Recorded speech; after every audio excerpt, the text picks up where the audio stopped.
I'm a 36-year-old woman, the oldest of 3 kids. My brother Percy is 34, and the youngest is our sister Molly, who is 28.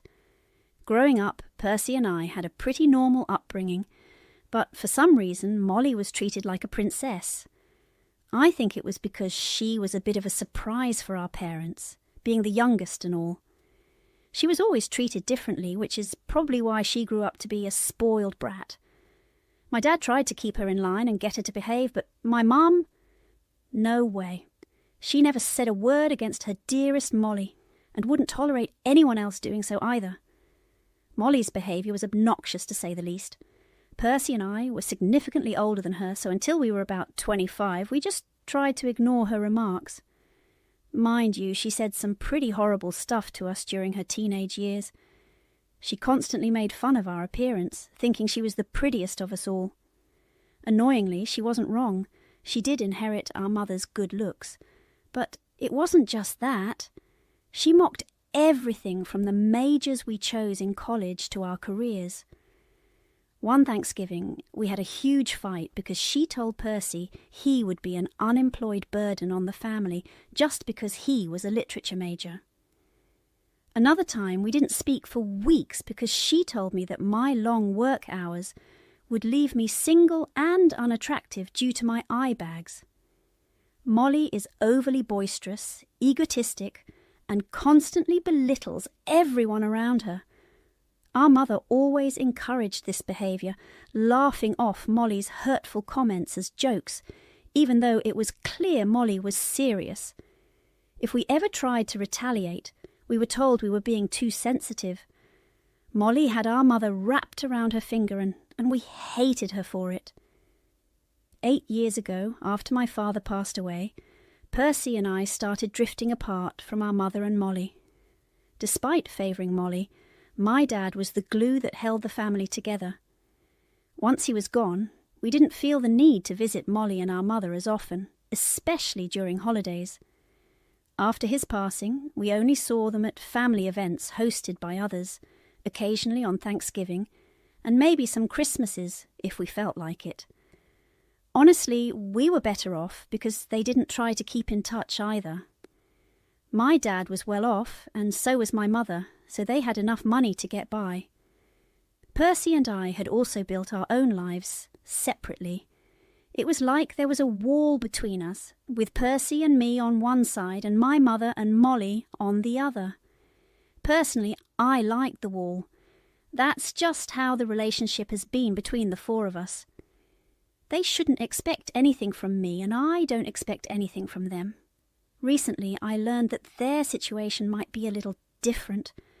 A couple of weeks ago, I helped Percy with his medical bills after he fractured his ankle. His insurance only covered hospital bills, so I had to cover other expenses like medication, physiotherapy visits, and hiring a full-time nurse since he lives alone. He tried to convince me not to pay as he could afford it, but he was between jobs. I didn't want him to spend his savings until he established his online magazine, which was why he quit his teaching job. Besides, as the CFO of a company, money isn't a problem for me. I was glad to help my brother out. When my mother and Molly found out, they thought they could ask me for anything they wanted, like I was Santa Claus. That's why I'm in this situation now. I refused to help Molly buy her first apartment, which really pissed her and my mother off. 3 days ago, I got a random call from Molly while I was working. She told me she found an apartment she liked and wanted to buy it because at 28 it was embarrassing to still live with our mother. She needed my help to pay for the penthouse apartment since she could only manage half the price. It was bizarre because we hadn't had a proper conversation in 8 years, and our meetings were mostly out of obligation. Even then she found it hard to be nice to us. Now she thought I'd pay for her first apartment? For context, Molly is a freelance graphic designer, but she doesn't really do any work. She's never been to design school, doesn't have a degree, and making a couple of posters for our father's business that he didn't even use doesn't qualify her as a graphic designer. She claims to work with exclusive clients, but They're mostly family members who my mother forces to give her jobs.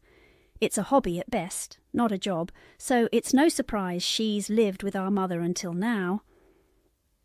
I told her straight up that I wasn't going to help her.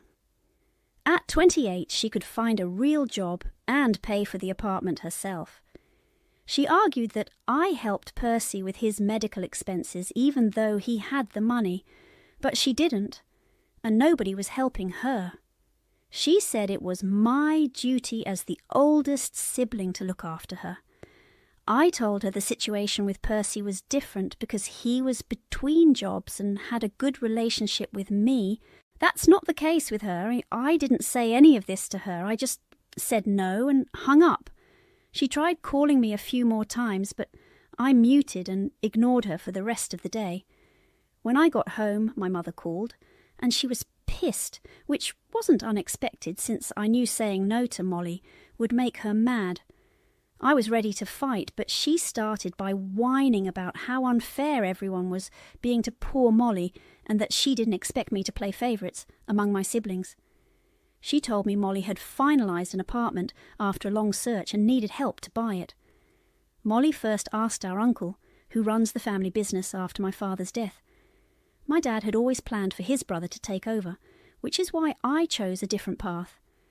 Neither Percy nor Molly was interested in the business anyway.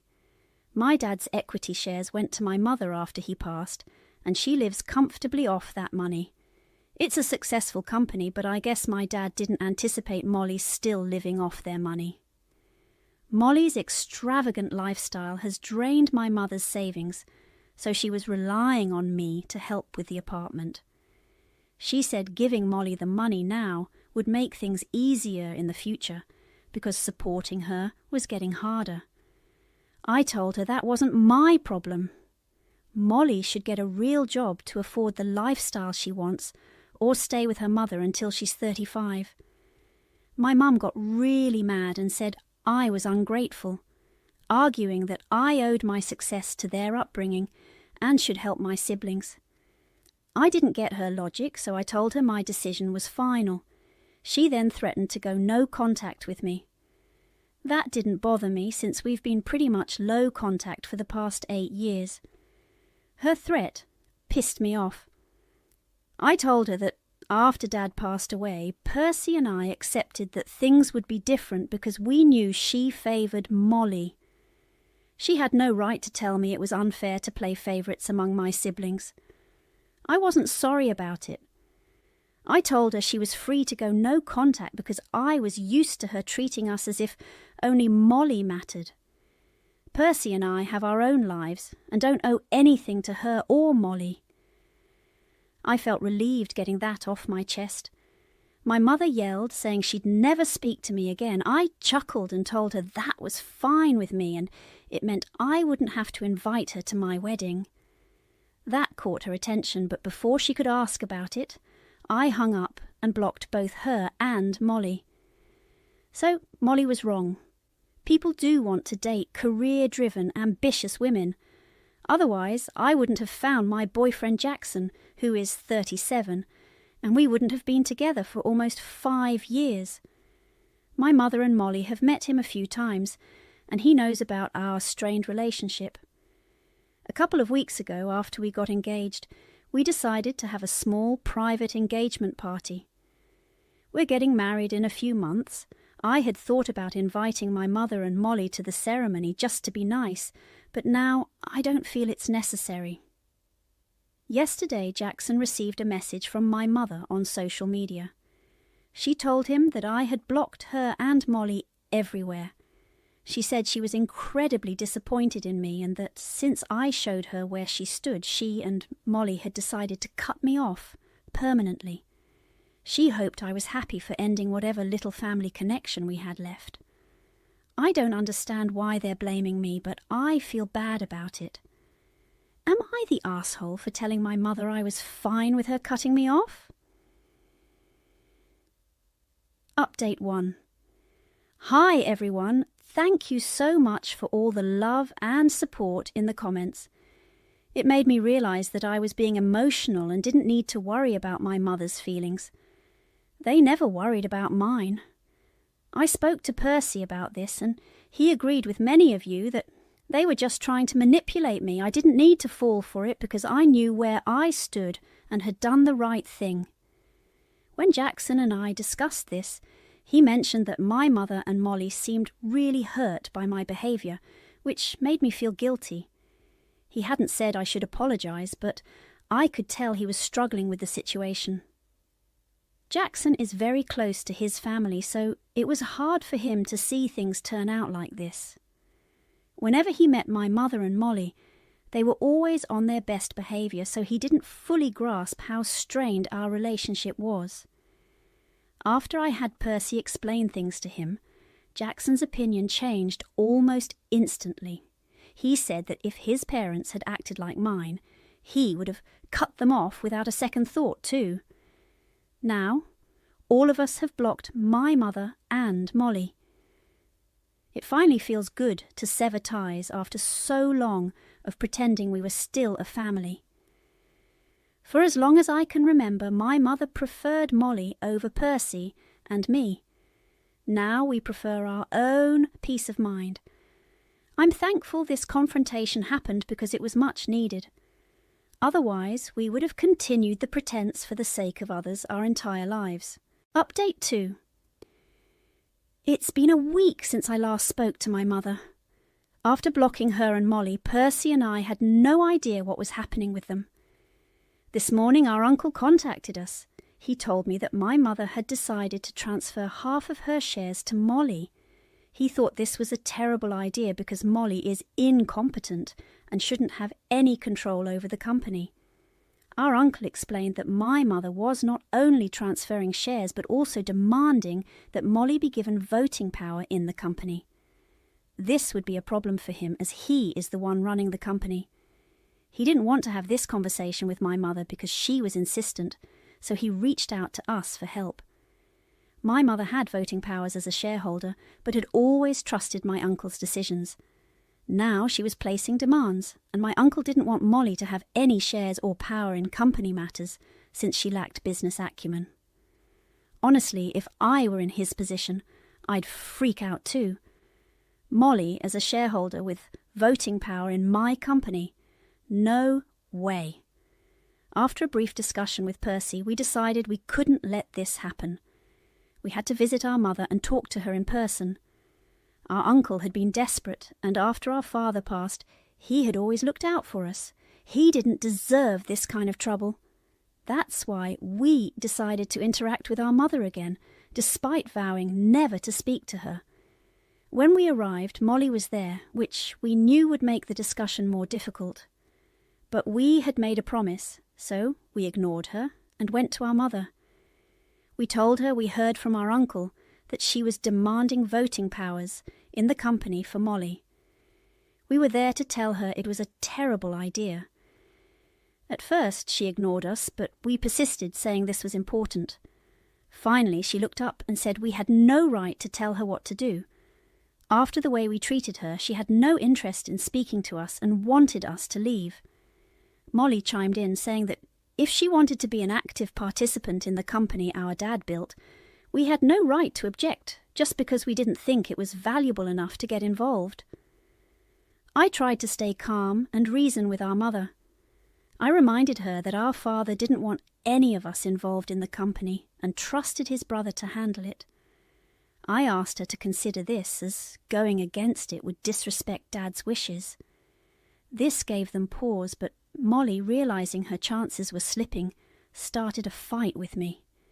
She said I had already decided to cut them off, so I should leave before they called the cops.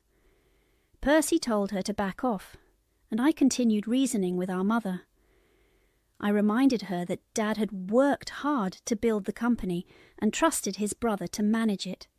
He didn't want any legal drama or family fights over it. I explained that's why I paved my own way in business. Molly had no business acumen and would have no idea what to do. I begged her to rethink this for the sake of our father and not disrespect his last wishes. Throughout this, Molly kept screaming that I was jealous and couldn't stand to see her happy. My mother stayed silent for a while, then finally told us all to shut up. She asked Percy and me to leave, saying she'd think about it and let our uncle know, but she found it very insulting that we had blocked her and wanted nothing to do with us. We were forced to leave, but Molly stayed. Percy and I are just praying that our mother changes her mind and doesn't demand that our uncle get Molly involved in the company. I spoke to Jackson about it, and he told me I did my best despite my bad relationship with my mother. Now, it's up to her. At least I can tell my uncle that I tried, and that should be enough. I've spoken to my uncle, and he's not too confident because we still haven't heard anything from our mother. But I'm keeping my fingers crossed that she changes her mind about Molly. Update 3. Hey, it's been 2 weeks. We recently found out from our uncle that, after much deliberation, our mother agreed that Molly doesn't deserve a say in how the company is run. My father had made it very clear that whatever his brother said goes, and if he said Molly hadn't earned her place, that should be respected. So she's not getting voting rights, but is getting preferred shares of the company. My mother transferred some of her shares to Molly, ensuring she has a stable income. I'm just thankful my dad's company won't suffer because of her. My mother and I still have no contact, and the same goes for Percy. Also, just for your information, our father didn't leave us any shares of the company, but that doesn't mean he left us nothing. Percy, Molly and I received other assets as inheritance. I didn't mention them because I didn't think they were relevant. My father may have been biased toward Molly, but he wasn't blind to her flaws, which is why we had a better relationship with him. Anyway, he's gone now, and I want to remember him fondly. I'm not saying he was perfect, so relax with the comments about making him out to be a saint. Update 4. Hey, it's been a couple of months and we've had 0 contact with my mother and Molly. We love it. It feels like all the toxicity has been removed from our lives. I'm happier than ever because I'm getting married in a week. The invitations went out about a month ago and, obviously, Molly and my mother didn't receive any. I didn't think they'd care, but some relatives told me that when they found out, they flipped out and asked everyone else not to attend. So far, most people have ignored them. It's amusing they thought this would work. It just became an excuse not to interact with them.